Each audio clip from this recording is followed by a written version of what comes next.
La moisson a été particulière cette année. Allons aujourd'hui à la rencontre des parties prenantes qui permettent l'adaptation à ces conditions à tout bout de champ.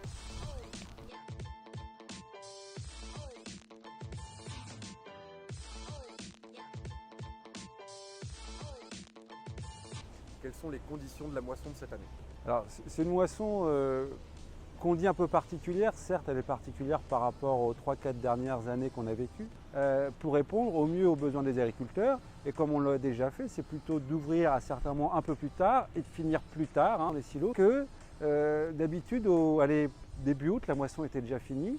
Là, on va arriver début août, on n'en est qu'à la moitié. Et donc, ça va aussi engendrer des adaptations au niveau du personnel. Mais notre but, c'est d'être le plus réactif possible pour répondre aux besoins des agriculteurs pour qu'ils puissent récolter dans les meilleures conditions possibles. Je crois que ça, c'est quand même aussi notre rôle en tant que coopérative.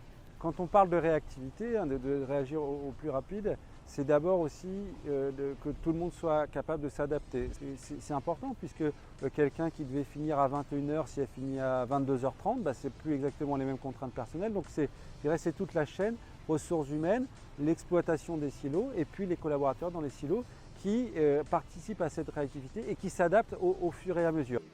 Donc, compte tenu de ça, on a essayé d'aider les agriculteurs du mieux que l'on pouvait en respectant notre réglementation légale d'horaire, à savoir essayer d'ouvrir un petit peu plus tard le matin, reporter les camions pour les transferts de silos et à partir de ça, essayer de reporter ces heures gagnées du matin pour ouvrir un petit peu plus tard le soir, de façon à ce qu'on puisse essayer de collecter la moisson de nos agriculteurs.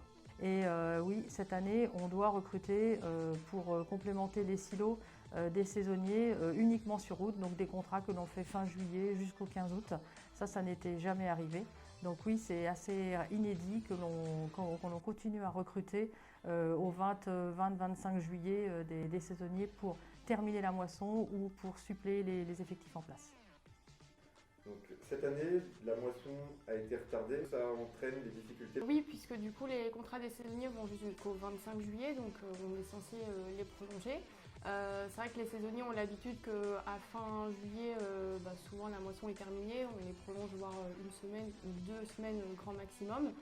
Donc beaucoup sont plus disponibles à partir du 1er août. Ça fait beaucoup de recrutement en plus ou pas? On a recruté à peu près 6 saisonniers en plus. En l'espace de combien de temps? Une semaine. C'est un rythme rapide ou ça change beaucoup par rapport à d'habitude?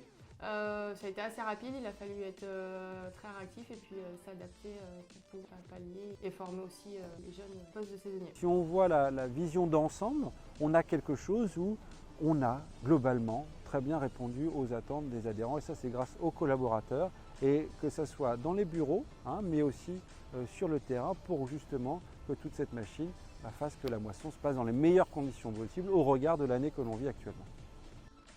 Adaptation et réactivité ont permis à nos agriculteurs de continuer leur récolte. Rendez-vous au prochain épisode pour quelques images de moisson. À tout bout de champ.